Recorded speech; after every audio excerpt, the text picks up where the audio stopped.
Welcome to the Refurbishment Mastery podcast with me, Martin Rapley. If you're a property investor who is worried about paying too much for your next property, concerned that you don't know how to manage a refurb, or scared that you will be ripped off by a builder, then this is for you. In this podcast, I share over 30 years of experience of managing refurbishments and conversions to help you make more profit, save your time, and ultimately enjoy the process. On with the podcast.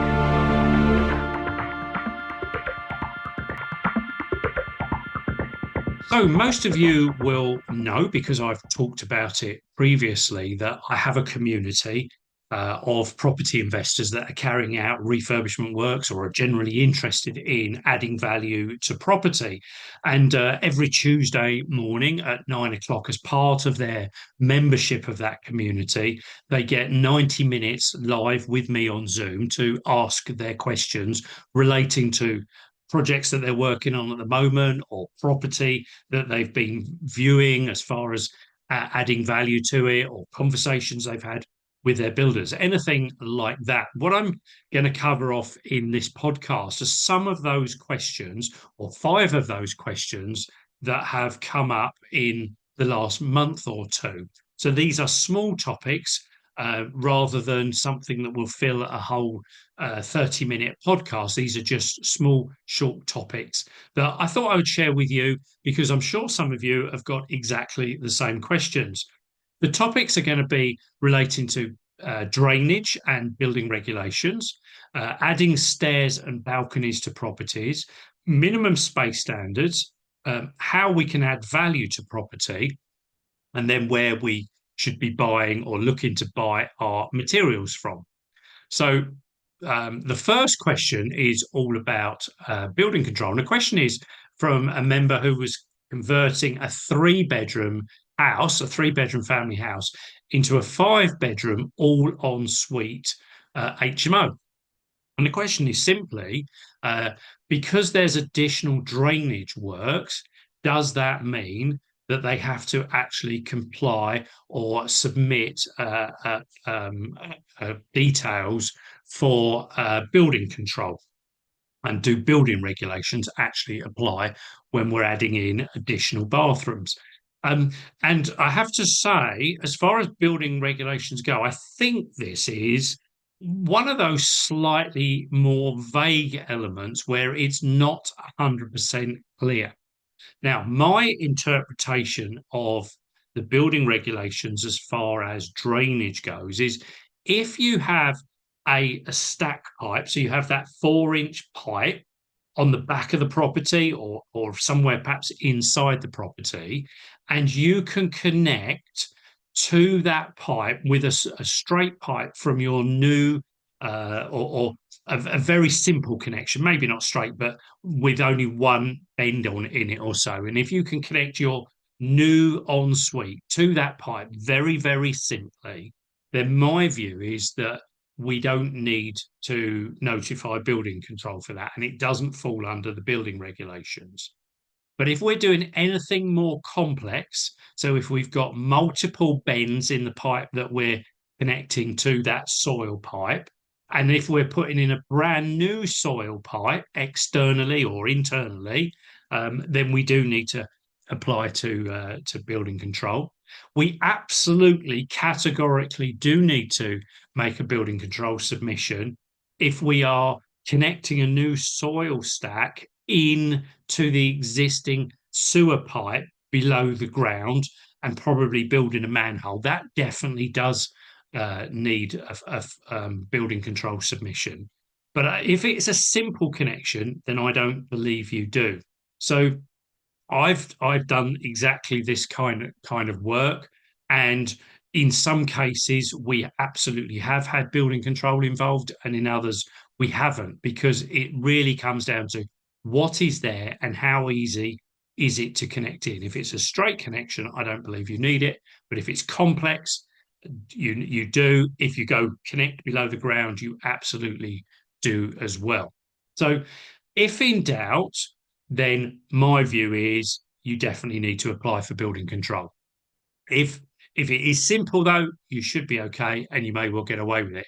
I have to say, from experience, in most cases, if you're taking a property and adding as many as 5 bedroom or 5 en suites on, I think it's going to be highly unlikely that you can do 5 in a simple way. 2, maybe 3, but I'm pretty certain the last 2 somewhere are going to be more complex and you are going to need building control. And at that point, they might as well know about the whole project. And of course, at that point, there could be other elements of the work that fall under building control as well. So that's the first little question covered off, and hopefully there's some value in there for you, and hopefully you've got some learning from that particular point.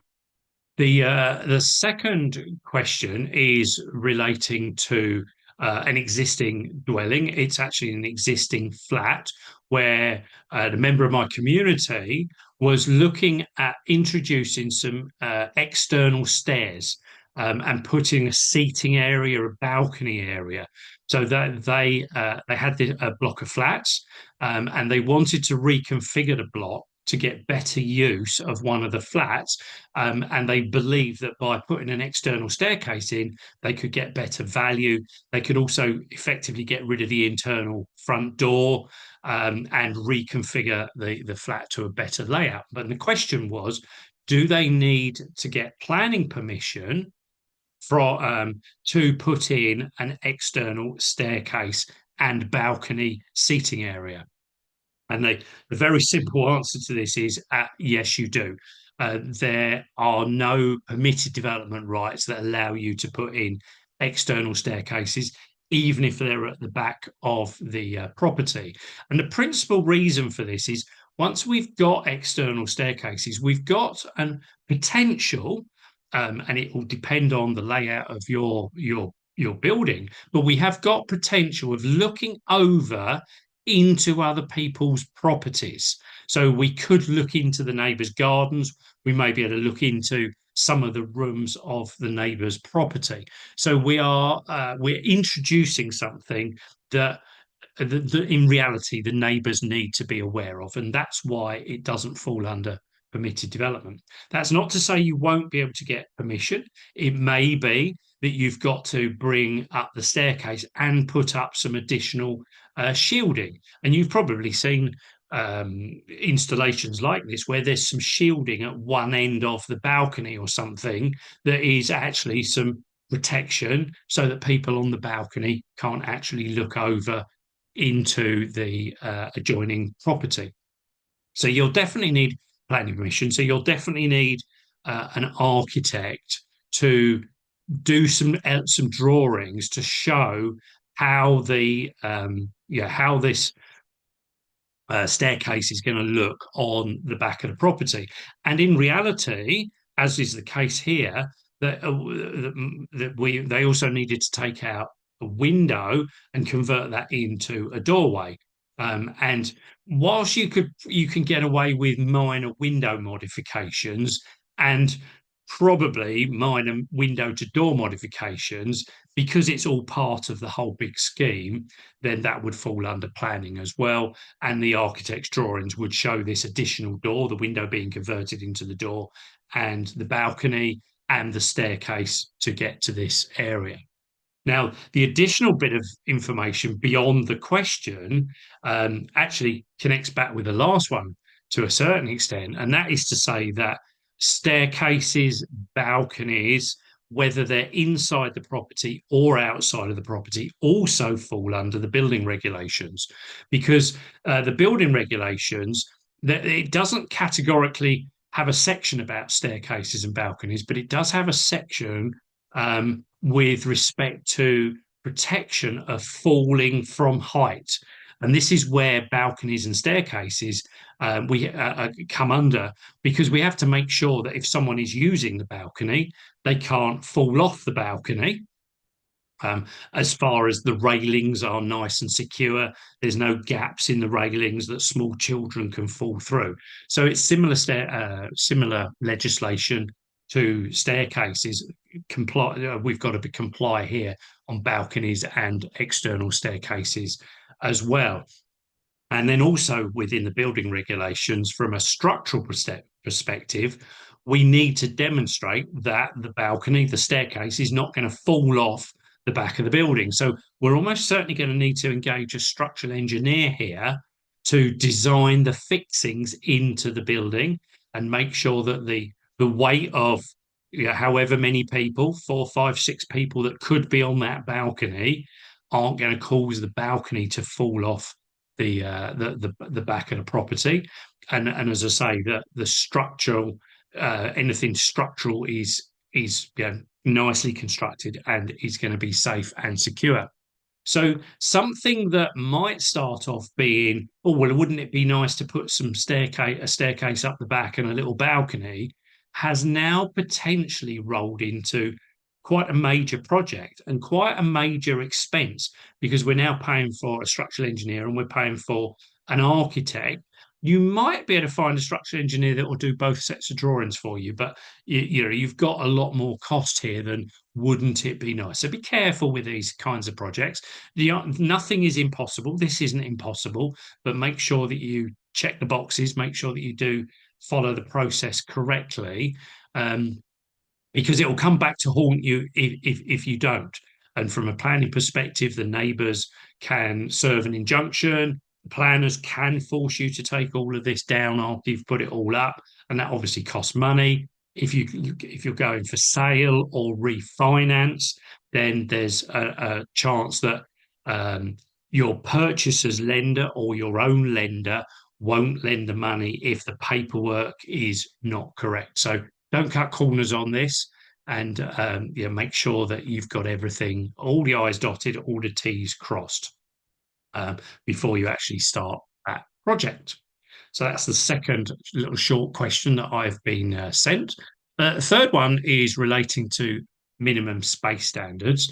And many of you will be well aware that there are minimum space standards laid down by central government now. So minimum space standards actually came in, I don't know, probably 20 years ago. Initially, they were brought in by the London boroughs. And the idea was that within London, the idea was to eliminate small, poor quality housing. I think, to be fair, the minimum space standards are probably more generous than we reasonably need. The minimum space standards for a one-bedroom flat says it has to be 37 square meters. Now, for 5 years at least, I lived in a flat that was only 30 square meters. There was me on my own. I was delighted with my 30 square meter flat. It was far bigger than the bedroom that I had at my parents' house. I had my own bathroom. I had my own kitchen.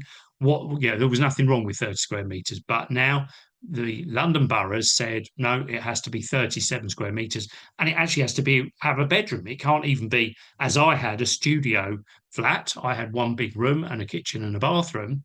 Nowadays, that's what we have to deliver.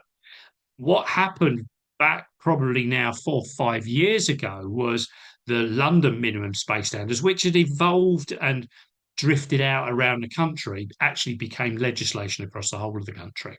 So we've now got to a point where building new properties, we have to comply with those minimum standards. And what I was discussing in one of my sessions was relating to the minimum space standards, and how if you convert an existing residential property by reconfiguring it, you don't need to comply with those standards. So the conversation we were having was relating to converting a one-bedroom flat into a two-bedroom flat.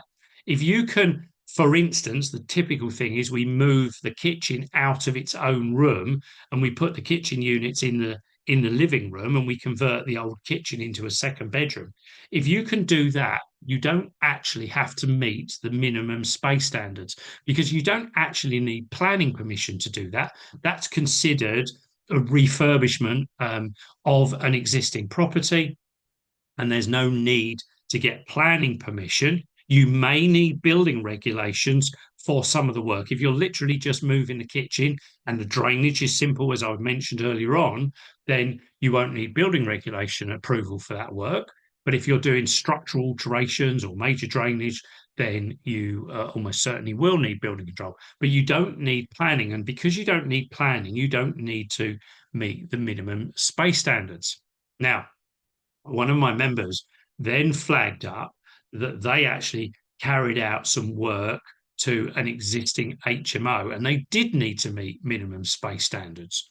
So I wanted to just unpack here that we're talking about two different sets of minimum space standards. We have the minimum space standards that are required to meet planning legislation. So the planning side of the scheme has minimum space standards as far as how big should dwellings be. So how big should a one-bedroom flat be? How big should a two-bedroom flat be? How big should a one-bedroom house be? A two-bedroom house, three-bedroom house, four-bedroom. There are minimum square meterage sizes for each of those different kinds of dwellings that we can build. So that is relating to planning. We can park that over there. But the other time where we come across minimum space standards is within the remit of HMO licensing. And HMO licensing standards have minimum bedroom sizes, often minimum kitchen, living room, dining room sizes as well. And there is no national standard for those. There's a lot of standardization across the country, but there are no minimum sizes that are stipulated. So in a lot of areas, you will find that the minimum space for a single bedroom is 6.5 square meters, and the minimum space for a double bedroom is 10 square meters. But you will find areas where those are not the rules. And certainly there's a borough near me where there is no differentiation between a single and a double bedroom. It is 9 square meters for an HMO bedroom. So you need to understand your own local amenity standards, and there's similar standards for kitchens. There's similar standards when we have combined kitchen diners, another size where we have combined kitchen diners, living rooms. There's sizes if we're using our bedrooms to include living space as well. So there's a lot of other sizes to consider in there. Those sizes, as laid down in your HMO amenity spaces, your amenity standards, are not connected with planning. So if you reconfigure a house and maybe gain additional bedrooms as a result, which is what we typically do from an HMO perspective, you don't need planning permission outside of an Article 4 area to go from C3 to C4 to turn a family house into up to 6 bedrooms. This is outside an Article 4 area. But you do need to ensure that the bedrooms you deliver comply with the amenity standards set by your local housing team.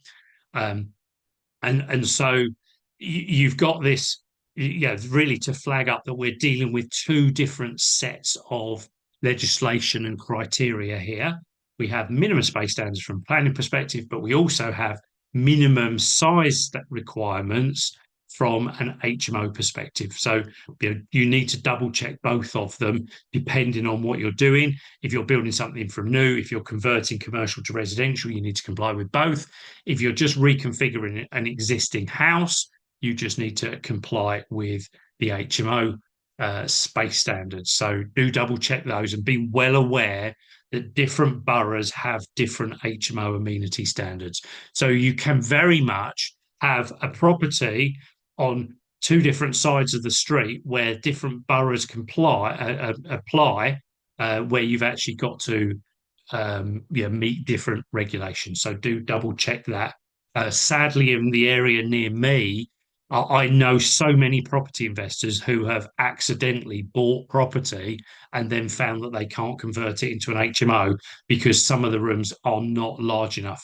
And I certainly worked with an investor a number of years ago where we built the walls as slim as we possibly could and actually reconfigured a front part of a window area that needed to be rebuilt anyway, just to make one of the bedrooms to the millimeter meet the minimum space standards. And it really was And looking back, the investor said they should never have bought the property. The en suites we built were really too small, but they had to be that small to make sure the bedrooms were the 9 square meters. So yeah, do be very careful. Take care and make sure you understand the regulations in your area. Let's jumping in to make sure that you have everything you need. Now, in a number of these podcasts, you would have heard me talk about my community, and I want to ensure that you know how you can join that community. Obviously, within these podcasts, there's a limit to the detail I can go into the recording, and of course, a lot of things are very generic. So, what if you had access to join me on a Zoom call for 90 minutes every single week in a group coaching environment? You could get your questions answered whenever they come up and learn from other members' questions. Plus, you also get 10 hours of training videos, an HMO refurbishment case study, some sample documents and checklists that will help you run your projects far more effectively. Membership of my community is just £89 a month. You get the first month free, and you can also cancel anytime after that. Plus, as a listener of this podcast, there's a promo code to help you save £20 every single month that you remain a member. So just make a note of VIP discount 20, VIP discount 20, all in capital letters, and put that into the checkout. You'll find the checkout on my website, www.refurbishmentmastery.com. Scroll down the page, you'll find the link for the Project Management Accelerator.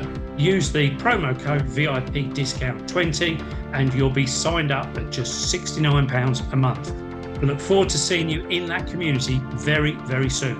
Now back to the podcast.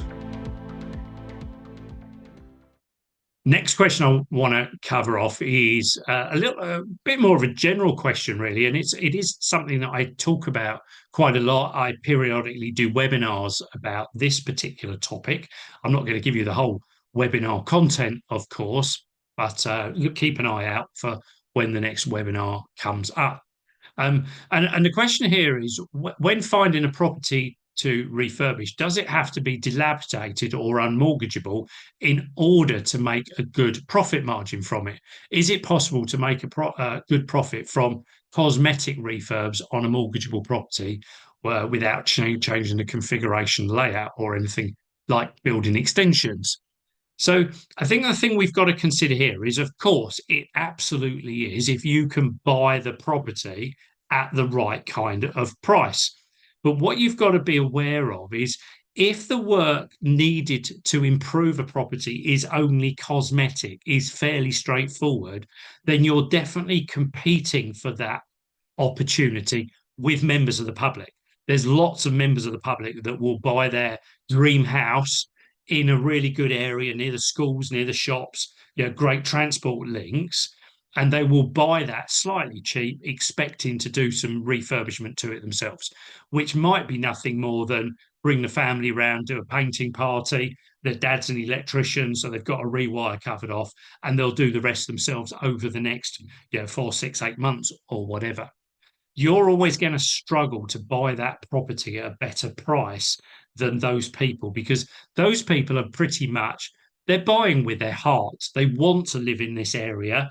They can't afford a nicely refurbished property, so they'll take something that's a little bit run down and they'll do the work themselves. They don't really care if they overspend on it because they're going to live here for the next 10 years. They're going to bring their family up, and so everything will come good in the long term. So you're really going to struggle to find those deals.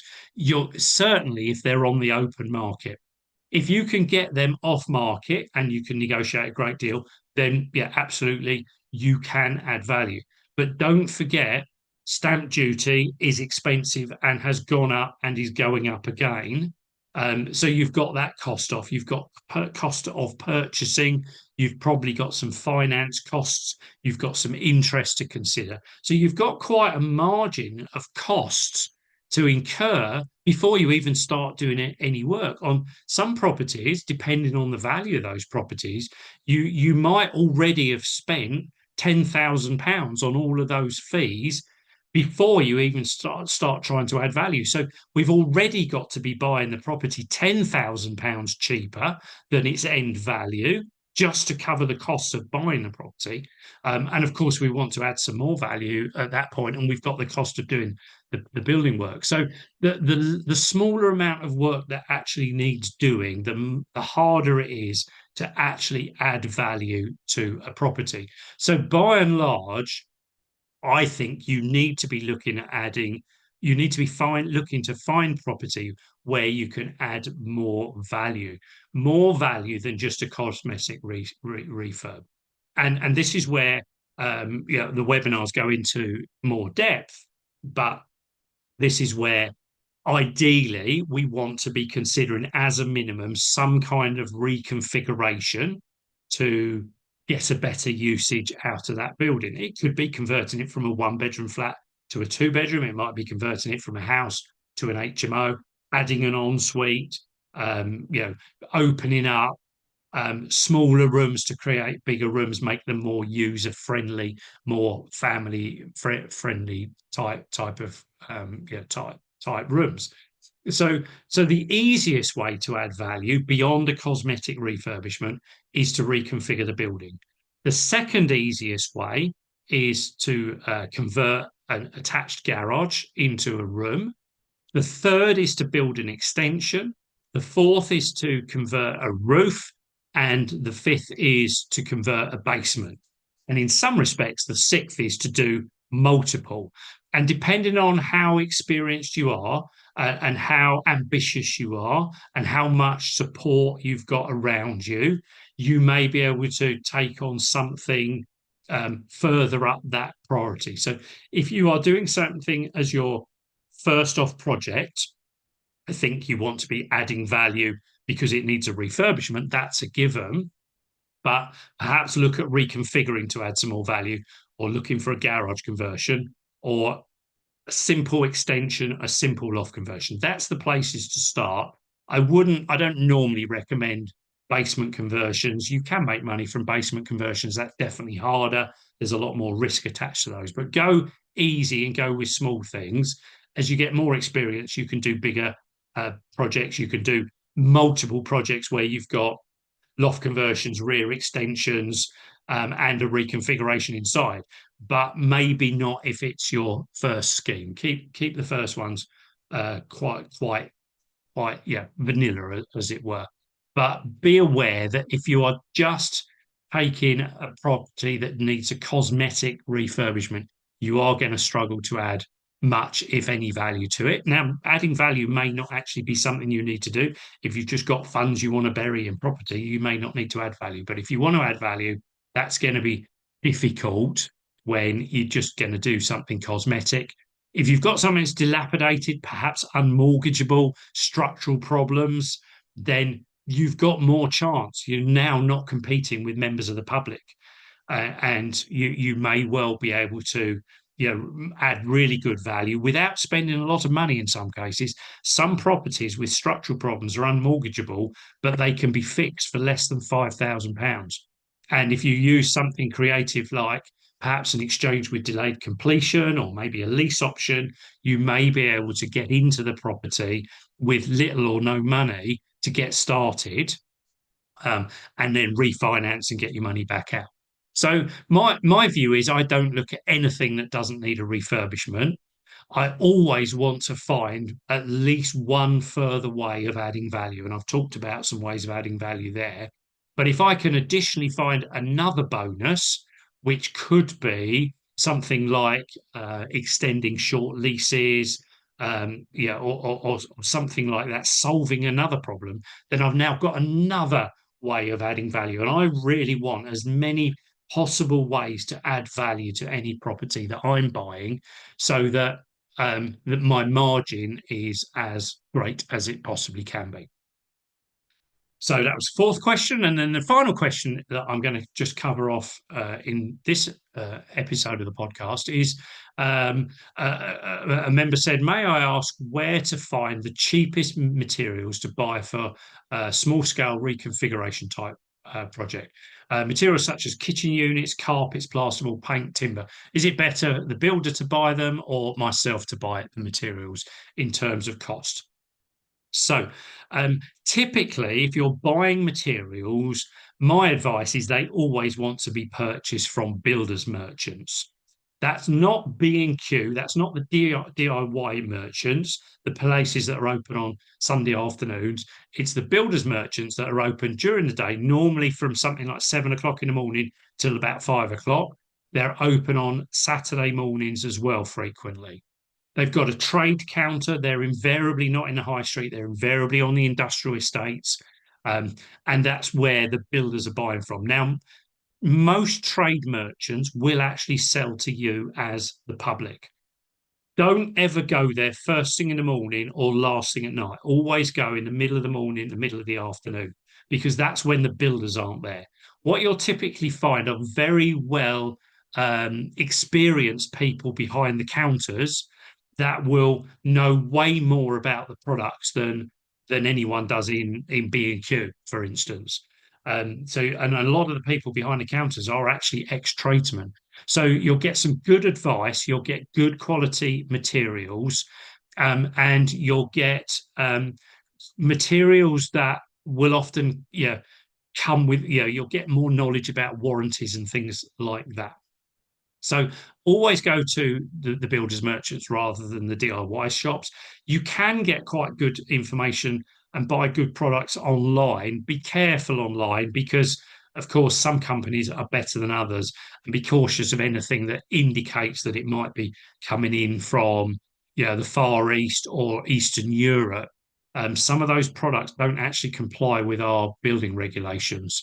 So, they're not necessarily the quality, and it, sometimes they're not even the style that is quite right for the UK market. Now, by and large, I don't buy materials for any of my projects. By and large, I want the builders to be buying the materials. I want to know that if the wrong thing gets bought, they're going to sort it out. If something gets bought and it's damaged, they're going to sort it out. If something gets bought and it doesn't fit, they're going to fix it. If something gets bought and there's a fault in a few weeks' time, they're going to fix that.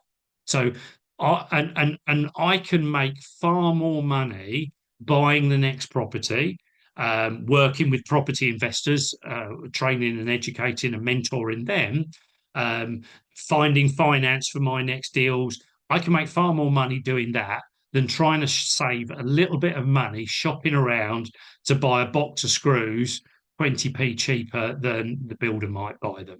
So whenever I tender any project out to builders, I'm looking for them to give me competitive prices based on their best pricing to deliver the whole project.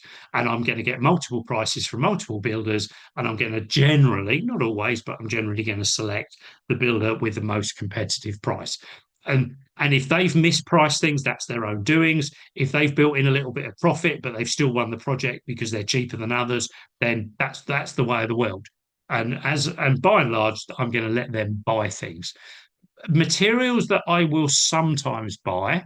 Sometimes I'll buy a kitchen, but not very often. I'll normally leave that through the builder. The last project I did, the builder bought the kitchen for me.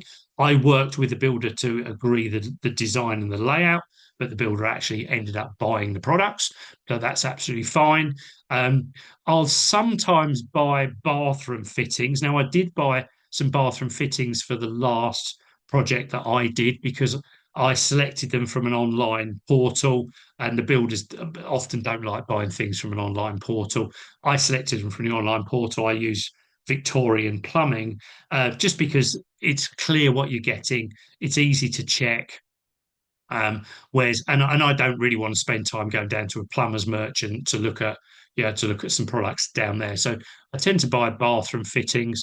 I'll often buy some odd little fixtures and fittings. I'll buy bathroom cabinets, uh, door hooks, mirrors and things like that. But otherwise, generally, I will buy everything through my builder, with the exception of floor coverings, where I will often go to a one-stop floor covering company. Again, not the companies that are open on Sunday afternoons, carpet right and all of that, I'll often go to smaller carpet companies, again on the industrial estates, but I'll get a supply and install package from them as well. And then I'll just ask my builder to coordinate the whole lot, make sure the doors open, and don't drag on the carpets and things like that. So key as best you can, keep away from the DIY shops. They're charging a premium for a different kind of service. They're great if you've got an emergency problem. By all means, use them. Their products are generally pretty good.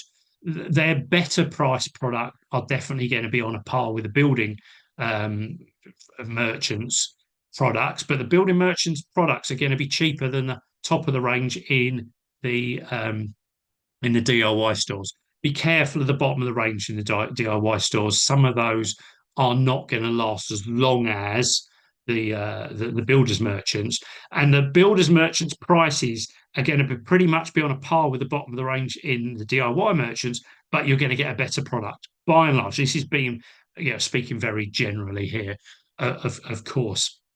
Yeah, they're the people to go to. You might be able to set up trade accounts in some of them. I wouldn't tend to bother. I tend to buy on credit cards if I do buy anything from them. And if I buy little bits and pieces for repairs, I'll often use places like Screwfix and some of the merchants that are electric things I buy from a company called CEF, City Electrical Factors. That used to stand for in its day. They're in a lot of towns. You're not going to find them everywhere. So Screwfix are great. Tool Station are good, and you'll find them in a lot of places. CEF, as I say. And and then ironmongery online. I buy quite a bit of my ironmongery from ironmongery online. But if I'm buying materials, it's because they are little maintenance jobs. There's things that I'm going to give a handyman to fix something, or just upgrade something I've already got. With projects, I'm always going to ask my builders to buy everything.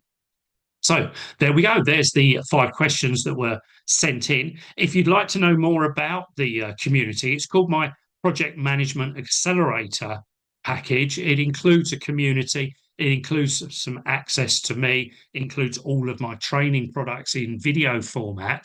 And the idea is it's an accelerator program because members can accelerate their learning, not only by asking their own questions, but by listening to questions just like this on a weekly basis that really help them accelerate their knowledge just by listening, by osmosis, really, by listening to other members' questions. If you're interested in learning more about that, then there's details within the podcast notes, or alternatively, you can go to my website, refurbishmentmastery.com, and scroll down a bit and you'll find details of the accelerator program. You can click on the link and make sure that if you do click on the link, that as you're a member of, or you've listened to the podcast, make sure that if you do sign up, you take the opportunity to use promo code VIP discount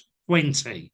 So VIP discount 20, that will save you £20 every single month that you remain a member of the community. It's a rolling subscription, so your commitment is actually only 1 month. So if you don't like it, you can cancel after a month. I'm guarantee you'll like it. There's well over 200 members of the community at the moment, and it's growing. So if you think that's something for you, then I'd love to see you there. I'd love to see you on the next Tuesday call. They're all recorded anyway, so if you can't listen live, you can certainly listen on a recording. And if you're not sure if it's right for you, you're welcome through the same website to book a free call with me. Let's have a chat, and let's have a chat through the pros and cons and see if it's right for you. There's no hard sell. I don't do hard sell. That's not my style. So thanks very much for listening to this episode. I'll catch up with you on another one very soon. Thanks for listening to this podcast. Please do like, share and leave a comment where you can. If you need any guidance or advice with anything to do with your refurbishments or conversions, then don't hesitate to reach out. You can book a free call with me by clicking on the link at the top of my website. refurbishmentmastery.com. There's other ways you can contact me in the show notes as well. I look forward to speaking to you again soon.